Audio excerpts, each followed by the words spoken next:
Ora viva malta de vapor, sejam bem-vindos ao nosso podcast número 5 das nuvens Vape Shop. Esta semana escolhemos o tema A importância da utilização adequada dos níveis de nicotina. Antes de mais, eu queria deixar apenas uma ressalva, peço desculpa pelo facto da gente não dar sequência semanalmente aos podcasts nestas últimas semanas, todavia tive problemas técnicos que me impossibilitaram de fazer essas mesmas gravações. Vamos então para o tema em si e depois no final desta mesma edição irei responder a uma pergunta que tinha ficado por responder, portanto, a quando da última edição. Bom, vamos então ao tema em si, esta semana, espero que gostem, espero também que esteja tudo bem convosco. E portanto, e neste sentido, vamos então falar aqui hoje um pouco sobre a importância da utilização adequada dos níveis de nicotina no cigarro eletrónico. Bom, antes de mais, eu gostaria de dizer que é preciso a gente ter uma ideia de que a nicotina não faz o mesmo mal no cigarro eletrónico, isto comparavelmente ao tabaco tradicional. Isto porquê? Bom, porque nós temos que entender que a nicotina, não deixando de ser uma substância tóxica, o que é verdade é que nós,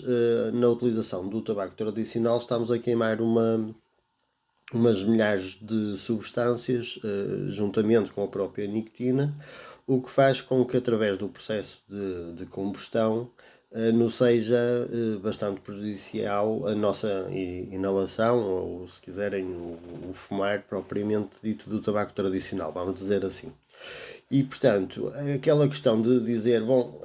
tem nicotina, faz mal, eu acho que isso é muito redutor, até porque se a gente for analisar um bocadinho nessa perspectiva, grande parte dos medicamentos ficavam nas farmácias, pois, como vocês também devem saber, uma boa parte de medicamentos inclui nicotina e não é por esse facto que se deixa de utilizar. É evidente que se a gente puder utilizar o cigarro eletrónico sem nicotina, acaba por ser melhor, porque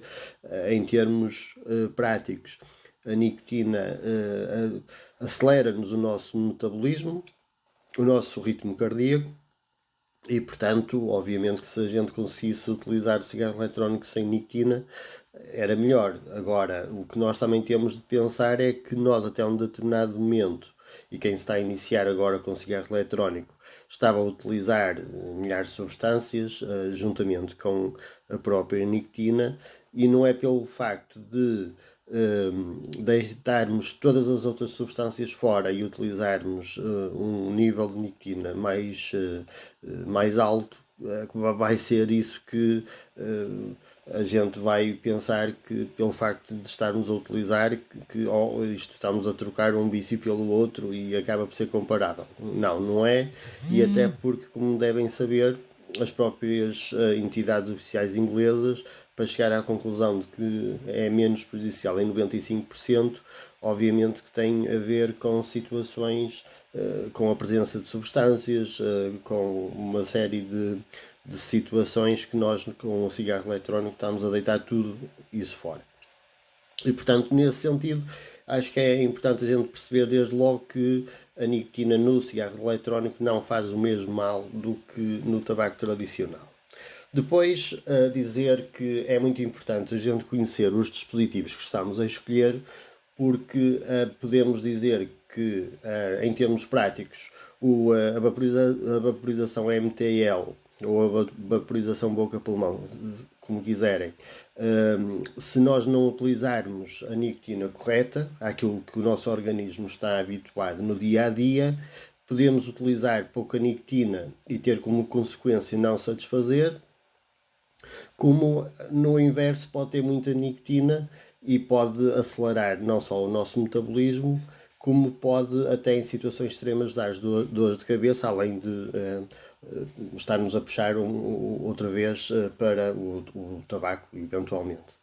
E, portanto, acho que é importante a gente conhecer os dispositivos. Obviamente vocês têm a ajuda das próprias lojas, para, entretanto, perceberem que com um tipo de vaporização os níveis de nicotina que a gente deve respeitar será 1. Estou, obviamente, sempre a referir numa lógica de iniciação. porque depois, obviamente, que isto é um processo dinâmico e, entretanto, a gente vai analisando ponto a ponto e pode haver alturas que a gente sinta necessidade de aumentar, como noutras alturas a gente sinta que não estamos tão dependentes da nicotina como isso. E, portanto, daí ser importante a escolha dos dispositivos nas alturas certas para também utilizarmos os níveis de nicotina de forma adequada.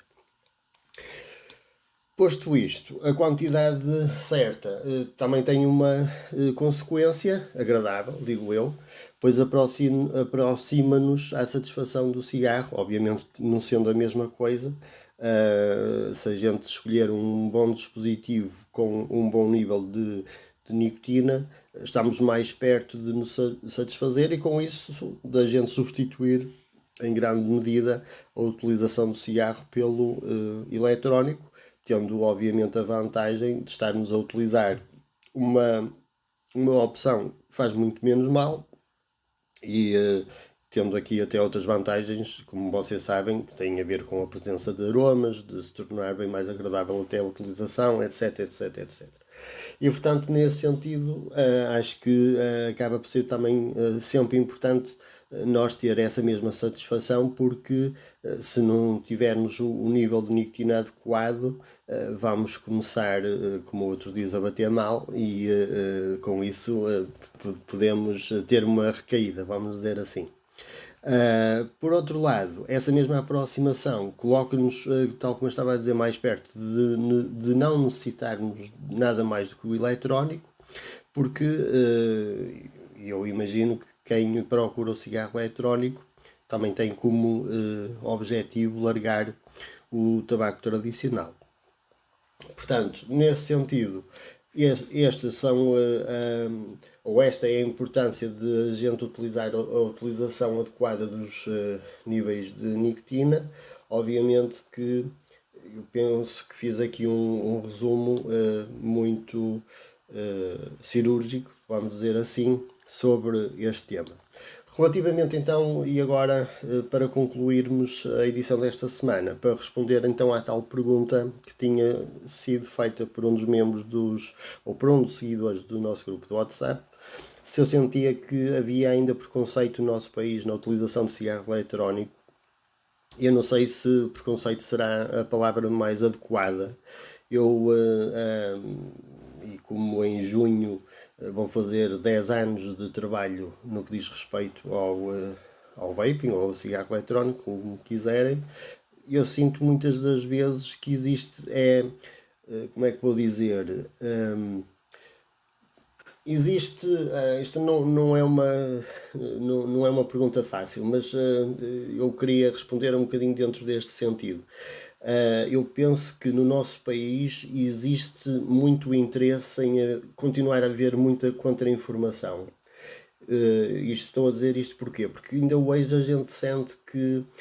estamos a responder às mesmas perguntas de 2014, 2015, 2016 e isso acaba por ser muito mau. E muitos de vocês, eu tive até o cuidado de passar até o próprio estudo mais completo que foi feito até hoje, encomendado por uma entidade independente, neste caso em concreto foi o governo inglês, e portanto existem hoje estudos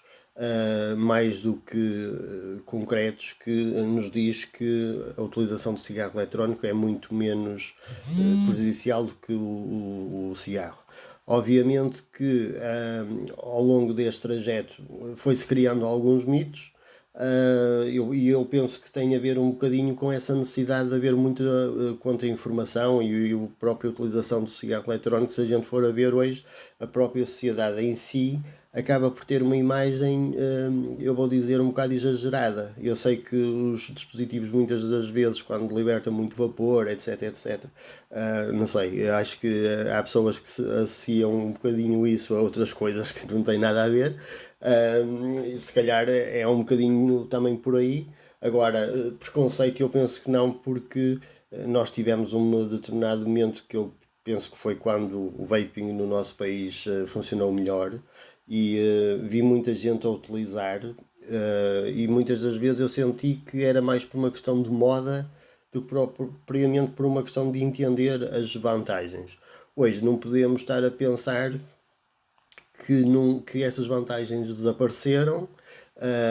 E lá está, obviamente que o aparecimento de outras alternativas ao vaping veio dividir um bocadinho aqui o próprio mercado, mas eu também penso que grande parte ou grande medida da imagem que hoje o próprio vaping tem no nosso país, e também é preciso levar em conta que é uma atividade, digamos assim, que passa um bocadinho por este momento uma imagem que não é só no nosso país. Ou seja, o que eu quero dizer é que muitas das vezes nós vemos até a partir de restrições, etc., em outros países espalhado pelo globo, que existe ainda muita contra-informação no que diz respeito ao cigarro eletrónico. Obviamente que aqui, e agora acrescento também, há aqui outros interesses, nomeadamente económicos, que fazem com que a indústria do vaping hoje não tenha o mesmo poder, obviamente, do que, por exemplo, as tabaqueiras. Agora, é um trajeto que se vai fazendo. Eu acredito que o poder também tem muito a ver com a opinião que a sociedade civil, vamos dizer assim, acaba por ter relativamente não só ao vaping diretamente sobre a própria utilização,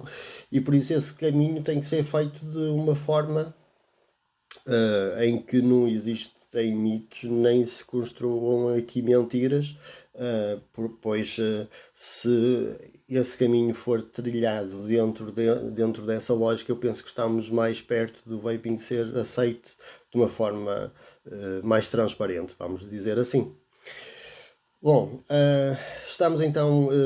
a concluir a edição desta semana do podcast número 5. Espero que tenham gostado. Para a semana teremos outro tema.